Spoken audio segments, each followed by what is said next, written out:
The distortion world threatens our reality. We return to the Sinnoh region to stop this coming calamity. We'll need new Pokemon and different forms of strategy. But will this updated adventure help the Sinnoh region meet its full potential? This is Pokémon Platinum.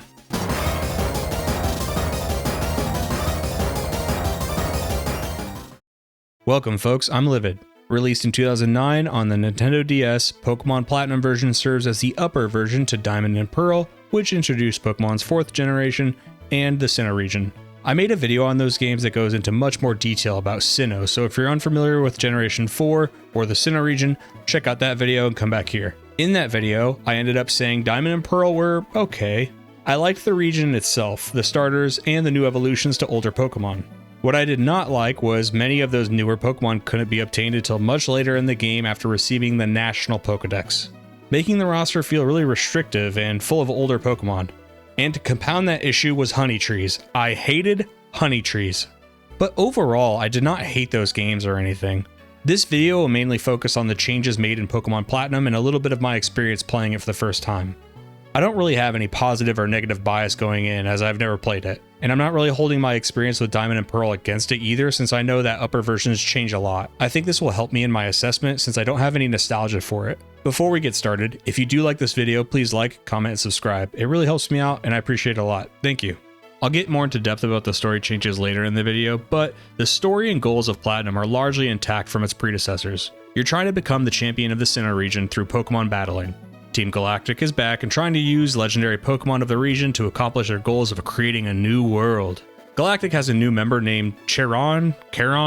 There's apparently a few ways to say his name. I'm gonna go with Karen. He's a frail older man who pretty openly thinks he's smarter than the rest of the organization and will prove it one day. To meet this threat, we have a new character looking out for the good guys, Looker, an elite member of the International Police. They travel all over the world investigating villainous teams. Well, it's about damn time, because these radical teams are becoming a problem for the Pokemon world at this point. But Looker isn't exactly good at his job. He's trying to hunt down Team Galactic, but he mostly stumbles around after you uncover stuff. He means well, and he's unintentionally funny.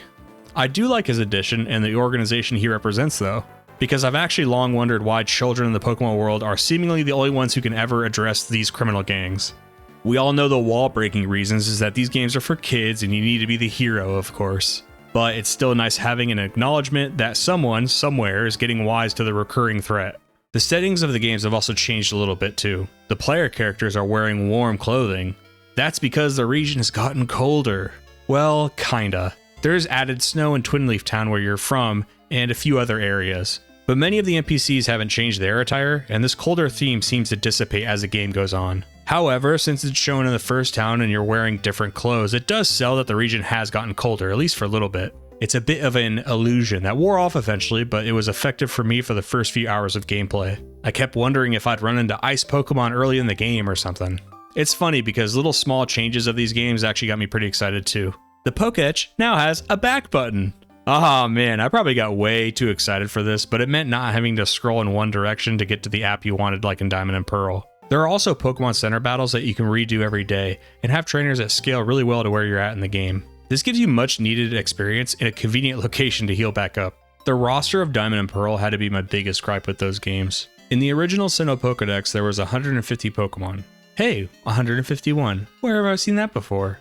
The Sinnoh Dex in that game had issues though. Although the first couple of routes were really good about showing off new Pokemon like Shinx, Starly, and Bidoof. Pretty soon after that, you started to see the old familiars. Geodudes, Machops, and of course, Zubats. Then there was simply the lack of fire types. If you did not choose Chimchar, you basically got Ponyta, a Generation 1 Pokemon. Then many of the Generation 4 evolutions to older Pokemon were locked behind the postgame. Magmortar and Electivire are badass, but you had to wait. So, does Platinum address the Sinnoh Pokédex? You're goddamn right. There are 59 new additions to the Sinnoh Pokédex. Rotom can now be caught much earlier, Gibble can now be obtained in the early game, and in the same location where you can find it is the TM Earthquake. It's not only a Generation 4 Pokemon now available during a Generation 4 game, but it's a pseudo-legendary Pokemon you can have early, something not very common in the series up until this point. The lack of fire-type Pokemon is addressed with Magmar and Houndour being added. Magmar can now freely evolve into Magmortar, which is a smart add. Tropius, a Pokemon I loved from my recent Generation 3 experience videos for its depth at HM coverage, is also added. And what a great game to have it added in, because there are still very much HMs in this game. I hate fog. If that wasn't enough, Platinum has some gifts for us. The regional champion Cynthia will give us a Togepi. It's the classic egg Pokemon that also has a Generation 4 evolution. Then there is the ultimate Pokemon of choice given as a gift early in game, Eevee. Jolteon, Vaporeon, Flareon to again help with the fire type problem. Then there's Umbreon and Espeon too. But of course, it also has Generation 4 evolutions, Leafeon and Glaceon. I've talked about Eevee in several of my videos in the past. I don't think every Pokemon should operate like Eevee does, but I do love this thing because it has a niche that encourages choice. The fact that it's given out early in the game is just so perfect. It can address so many different needs, and you could potentially breed for more around the mid-game if you really wanted to. Eevee's evolutionary stones and other items to increase happiness like the Soothe Bell are given out relatively early in the game to help push you along evolving it. The only bummer is that Glaceon is much harder to get because it needs to be near the Ice Rock, which is way later in game. Finally, in Veilstone, the house directly above the Pokemon Center has a man who will give you a level 25 Porygon. A nice gift with a nice Generation 4 evolution. Bit of a theme going on there. Honey trees are still pretty dumb, but you can now buy quantities of 10 honey multiple times to lather on all 21 trees of the region. Hey, I'll take it. The Platinum Sinnoh Pokédex did exactly what it needed to do for the Sinnoh games to feel like Sinnoh games. It's not just that they added 59 new Pokemon. That would have been too easy, and for me personally, not really fix the problem of feeling like you're in a new region. They cultivated additions spread from beginning to end that celebrate this generation of Pokemon. Magmortar, Electivire, Rhyperior, Licky, Tangrowth, Togekiss, Yanmega, Leafeon, Glaceon, and many more are now possible within the Pokédex named the Sinnoh Pokédex. If I sound excited, it's because I am. Like I said in the beginning, I didn't hate Diamond and Pearl. In fact, it just felt like there was untapped potential. It was disappointing. Despite never having played the Sinnoh games growing up, whenever I thought about Generation 4 in my head, I got images of Magmortar and Electivire, Tangrowth. That's because I at least knew those Pokemon existed and what generation they were from. But then you play those games and couldn't use those Pokemon until well after you beat the game. Platinum Sinnoh Pokédex is truly a Sinnoh Pokédex. It's right there in the name. It did not take long at all for me to really like Platinum. These additions were that missing ingredient for me to really start enjoying Sinnoh. With all these new additions, I'm sure you're wondering what I used during my own playthrough. For this playthrough, I wanted to have a little fun during my gameplay streams with my chat. Someone suggested naming my Pokemon after Shinpokomon. Shinpokomon were South Park's parody of Pokemon from several decades ago. Hey kids, do you love Chimpokemon? Yes. Well now you can buy your very own. I've got to buy Chimpokemon. I've got to buy it. I've got to buy it. All the Chimpokemon are in stores now. Chimpokemon is super you love toy #1. Got to buy it, Chimpokemon. Since I've made a few out-of-date references to South Park in the past, I think this fits my brand. My team was as follows. Penguin, the Empoleon. Penguin was crucial for my fight against Candace and her ice Pokemon because its steel type was super effective against her ice types. Choo-Choo, the Bronzong. Choo-Choo was fun for me because it's a big, bulky wall. I taught it Toxic and Confuse Ray to slowly whittle my opponents down. Then I taught it Gyro Ball, which is more powerful the slower I am compared to my opponent, and because Choo-Choo is slow as shit, it was a great move. Beetlebot, the Rotom. I loved Beetlebot. It was quick and powerful. However, it was a bit of a glass cannon as a trade-off though. If I wasn't one-shotting my opponents with it, I would Confuse Ray them to see if Beetlebot could avoid getting hit just one more time for a second shot that almost always finished the job. Shoo! The Garchomp. Yes, the pseudo-legendary dragon itself. I taught Shoo Earthquake pretty early on since it's also given close to where you can capture a Gibble. He was truly our team captain for the early and mid-game. Gunrilla, the Magmortar. And the team captaincy quickly went to Gunrilla soon after that. Look at me, sure. I'm the captain now. It was just so insanely powerful. It was even able to learn Thunderbolt, which may have already been covered by Beetlebot, but Gunrilla was just so powerful I would typically use it for electric needs over Beetlebot. Then there was Furrycat, the Glaceon. Unfortunately, I couldn't get Furrycat to evolve into a Glaceon until close to the end of the main game, but it did come in clutch during the Elite Four. So this was my team. I tried to use things that were introduced in this new Sinnoh Pokédex, but there were other things I wanted to use that were available in Diamond and Pearl like Bronzong. Although this wasn't a Nuzlocke, I enjoyed nicknaming the team because it does create a sense of attachment, so I think I'm going to start doing that more going forward. But there was one thing that terrorized my team. Specifically Shu, a Pokemon so diabolical and sinister that I fear to say its name even now. I will be brave for the audience though. This Pokemon was Sneasel.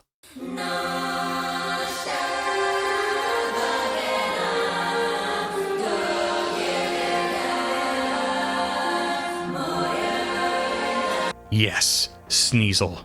This thing bullied Shu anytime I was trying to train it in the late game. Wild Sneasels, trainer Sneasels, it didn't matter, they abused Shu relentlessly. And I know what you may be thinking. But Livvvid, Shu has a 4x weakness to ice types like Sneasel, you shouldn't have been putting it in those positions. And to that, I say, let's change the subject. Forms were added in Platinum as well. Pokemon like Rotom who can become a bunch of appliances using a Wi-Fi event item. Shaman and of course the mascot, Giratina, also had form differences. Forms aren't just cosmetic though. They're a way to play around with the Pokemon stats and in Rotom's case, even its typing. The gym leaders in Platinum are much tougher and some of their gyms have been tweaked a little bit. The Eterna City gym has a leaf clock thing that rotates upon defeating trainers, leading to the gym leader. While not that difficult to navigate, I do think it's cooler than the hide and go seek thing they had before. The issue with the original design was that there really wasn't much hiding involved. You could easily see the trainers standing there in the gym. For me, this was an improvement. The Hearthome City gym is now the 3rd gym instead of the 5th gym. This change makes sense because you encounter this city and would have had to come back to do the gym later. The gym design has also changed to a spooky puzzle where you use a lantern to navigate around.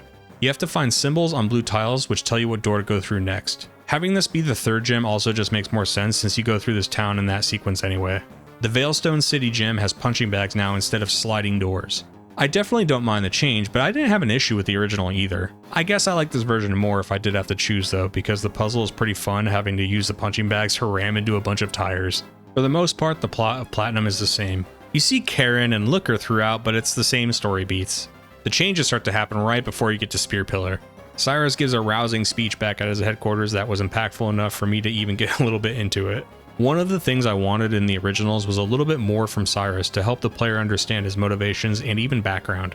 And there are passing remarks about Cyrus from NPCs in the game, as well as this speech that scratched that itch for me. However, the story drastically changes at the Spear Pillar. Cyrus uses both Dialga and Palkia in an attempt to create his new world. All of this chaos causes the Lake Legendaries to arrive and mess up his plans, but this time, a mysterious Pokemon opens up a new world. It's Giratina.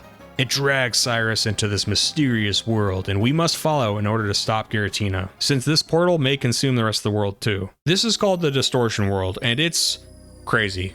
It goes against the laws of physics and has disappearing platforms and reappearing obstacles. It's a bit of a maze that I enjoyed because it had no random encounters or anything, so I had time to poke around and experiment with how to navigate through it.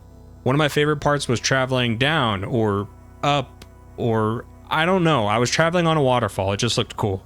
You also rematch Cyrus here deep in the Distortion World, and this fight was tough. For one main reason, of course. Weevil, the evolved form of Sneasel. By this time, Gunrilla was there to protect our beloved Shu though. Take that, Sneasel family. After Cyrus, Giratina's waiting for us, in its origin form. This form is cool, but really creepy. I'm not an arachnophobe or anything, but it has spider-like claw things coming out of its back, and it just adds to the Distortion World's creepiness.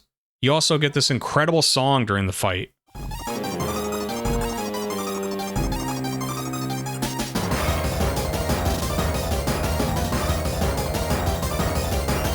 Once you capture or defeat Giratina, the Sinnoh region, and likely the world, is saved. Cyrus decides to remain in the Distortion World to create his spiritless world. This is actually an improvement on the first story because at least we know where he went now. However, I don't think he'll find success in these goals. There is a part of me that respects him for not giving up on his goals, however wild they are. In Pokemon games, it's sometimes weird how a simple Pokemon battle can instantaneously change a villain's perspective. Cyrus is like, yeah, you can beat me in a Pokemon battle, but how does that change my ambition? With Cyrus staying in the Distortion World, the game returns to a familiar structure. The Elite Four has had level and Pokemon adjustments. Mostly the levels have been dropped by 1 or 2, but then they get added Pokemon. For example, Aaron gets Scizor. Big Bertha gets a Rhyperior. Cynthia gets a Togekiss. A more flavorful change is that the rooms of the Elite Four are all given their own type of flavor. Aaron's room looks like a bug sanctuary. Bertha is in a canyon. Flint has a platform over a burning fire pit. Cynthia's room just looks cool as hell, just like she does, and it matches her outfit. I mean, good enough for me.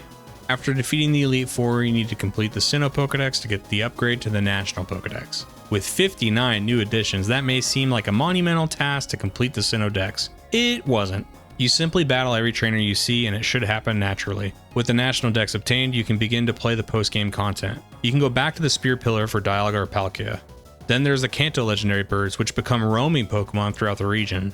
The Regis are also available, but you have to have a special Regigigas obtained from the 11th movie event. Now, that would normally be impossible today, but if you're playing on legit hardware, you can use the fan servers in order to obtain it. But really the exciting stuff for me was the Battle Zone Island area. Similar to Pokemon Emerald, Platinum now has a Battle Frontier instead of the Battle Tower that was there in Diamond and Pearl. This is an identical Battle Frontier to Heart Gold and Soul Silver, although some of the Battle Point prizes are different.